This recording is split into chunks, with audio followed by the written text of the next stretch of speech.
What type of books do you like to read in the winter? For me, there's a couple of categories that come to mind.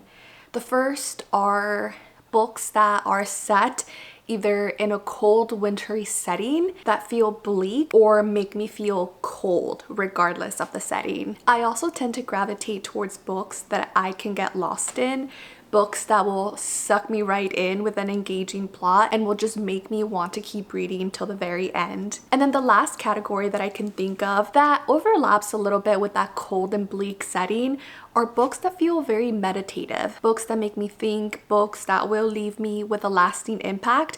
And I've come to realize that a lot of those books for me in the winter revolve around grief. I'm not going to talk about all three categories today. Today, I want to talk about books that are set in the cold, that feel bleak, or made me feel cold by the time I was done reading them. For my first book recommendation, I want you to picture yourself living as part of a community in this isolated region in northern Canada. It's late into the fall season, so just about this time period that we are in now, and your community is preparing for winter. And then all of a sudden, your community is completely cut off from the rest of the world. You have no idea what is going on, but you have a sense that there's something really bad that has happened. That is exactly what happens in Moon of the Crusted Snow. This is by Waubgeshig, and it is one of my favorite books to read around this time, and actually just one of my favorite books of all time. This is a story of survival and paranoia, but equally a story about community and about resilience. We follow an Anishinaabe tribe in the northern regions of Canada who are preparing for winter. They are not receiving the normal shipments of food that they usually receive,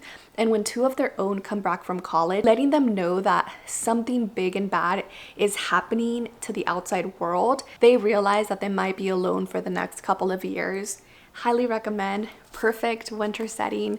This is actually technically part of a duology. The second book, Moon of the Turning Leaves, is just as good. Both of these are 5-star reads for me. My next book recommendation is eerily similar to Moon of the Crusted Snow.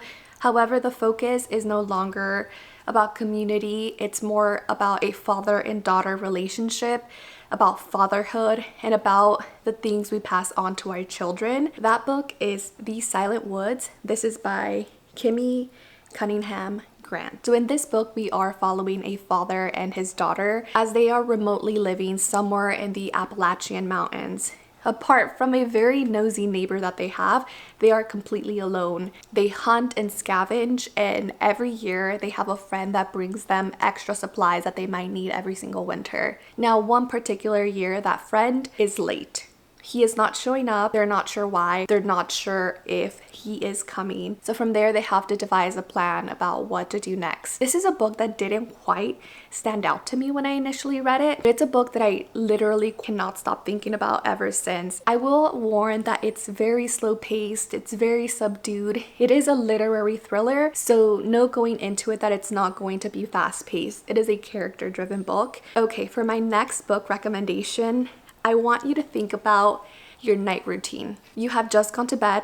Everything is a-okay. You're not thinking about anything. Nothing is out of the ordinary. You get woken up by your son or your pet if you have one, so you go check on them. As you're making your way back to your room, you hear things around your house, and you know that your other kid is fast asleep in a different room. Or maybe you don't have another kid. Maybe you don't have another pet. Maybe you live alone and you still hear this creak on the landing. So you go out and check, and you see a giant figure coming up the steps. That is exactly what happens in my next recommendation. This book is called Nightwatching by Tracy.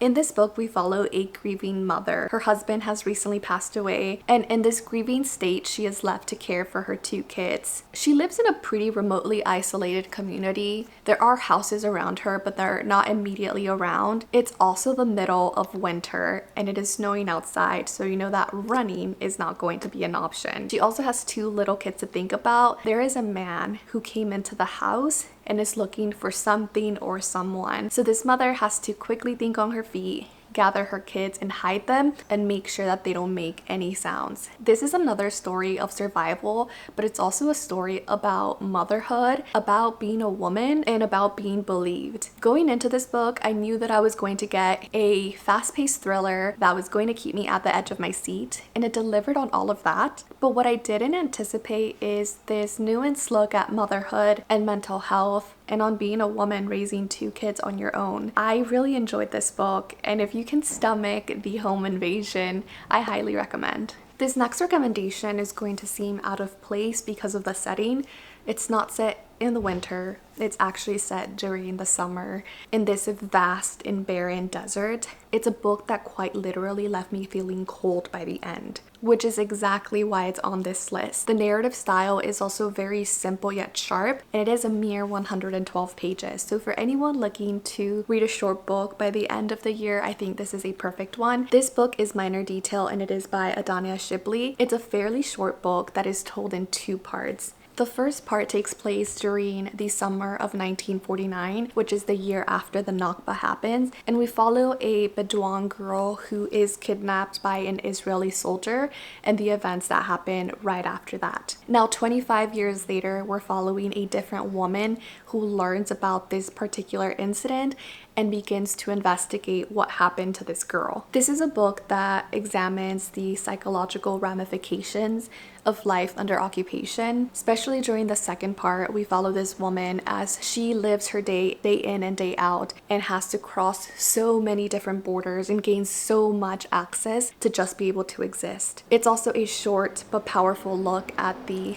cycles of violence. This is one of those books that ever since I read it, I just cannot stop thinking about it. My final book recommendation for this category of winter book recommendations is quite the unusual one. Well, no, not unusual, in that the setting is literally perfect for winter. It is set in a dystopian, post-apocalyptic, climate-ravaged world where there are ice walls everywhere. It is set in a broken world ravaged by ice. There are secretive governments vying for power, barren lands, abandoned buildings, yet it's very hallucinatory.